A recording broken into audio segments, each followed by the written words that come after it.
मैं समझता हूं कि हिंदुस्तान के इतिहास में शायद ही ऐसा कोई मौका हुआ हो जब एक सिटिंग मुख्यमंत्री की गिरफ्तारी हुई हो। सुप्रीम कोर्ट हमें बताया कि किन मामलों में हम यहां आ सकते हैं, किन मामलों में नहीं आ सकते। ये सरकार चाहती है कि कोई भी विपक्ष का मुख्यमंत्री अपने पद पे नहीं बैठे। अभी ये अरविंद केजरीवाल के खिलाफ भी करेंगे। अब होगा क्या, जब हेमंत जी वहां गिरफ्तारी में होंगे तो 10 केस और इन पे ऊपर थोप दिए जाएंगे। 2009 का मामला है और 2024 में गिरफ्तारी हो रही है। और अगर ये बात भी अगर सुप्रीम कोर्ट नहीं सुनेगा तो हम कहां जाएंगे। मैं समझता हूं कि हिंदुस्तान के इतिहास में शायद ही ऐसा कोई मौका हुआ हो जब एक सिटिंग मुख्यमंत्री की गिरफ्तारी हुई हो। शायद ही हिंदुस्तान के इतिहास में ऐसा हुआ। और वो मामला भी 32 के लायक नहीं है। हाँ, इतना जरूर होता अगर सुप्रीम कोर्ट हमें कहती कि आप अपना केस हमारे सामने रखिए, और केस सुनने के बाद सुप्रीम कोर्ट कह सकती थी कि इस मामले में हम इंटरफेयर नहीं करना चाहते, आप हाई कोर्ट जाइए।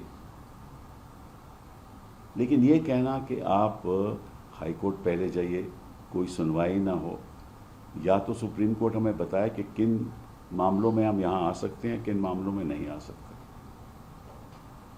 तो अब होगा क्या, उनकी गिरफ्तारी हो गई, रिमांड हो गया, और मैं आपको बताता हूं क्या होने वाला है।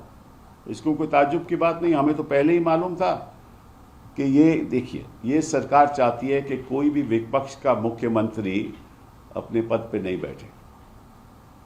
अभी ये अरविंद केजरीवाल के खिलाफ भी करेंगे।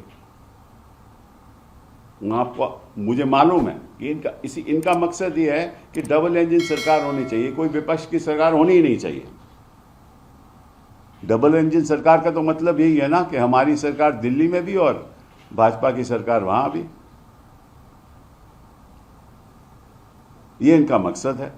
अब होगा क्या, जब हेमंत जी वहां गिरफ्तारी में होंगे तो 10 केस और इन पे ऊपर थोप दिए जाएंगे, और सब बनावटी केस हैं। ये भी बनावटी केस है।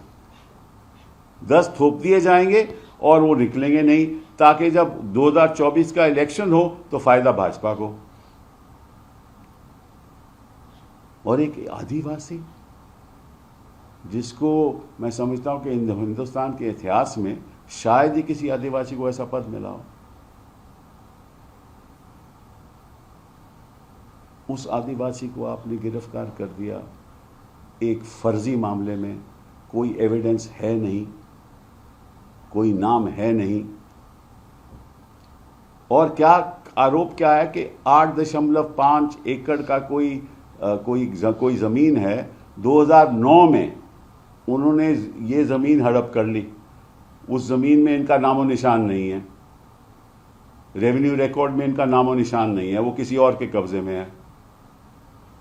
और बुनियादी जमीन है, वो ट्राइबल लैंड है, जो किसी को ट्रांसफर हो ही नहीं सकता। और जो ओरिजिनल ओनर हैं उनको वापस आज के दिन उनके पास लैंड है। और इन्होंने, हेमंत जी ने ये बताया, ईडी को बता चुके हैं कि 2007 के बाद मैंने कोई एक प्रॉपर्टी खरीदी नहीं, कोई संपत्ति ली नहीं। 2007 के बाद मेरे पास कोई संपत्ति है ही नहीं जो मैंने खरीदा हो, कुछ लैंड खरीदा हो, घर खरीदा हो 2007 के बाद।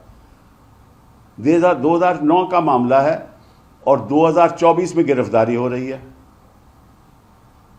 और अगर ये बात भी अगर सुप्रीम कोर्ट नहीं सुनेगा तो हम कहां जाएंगे।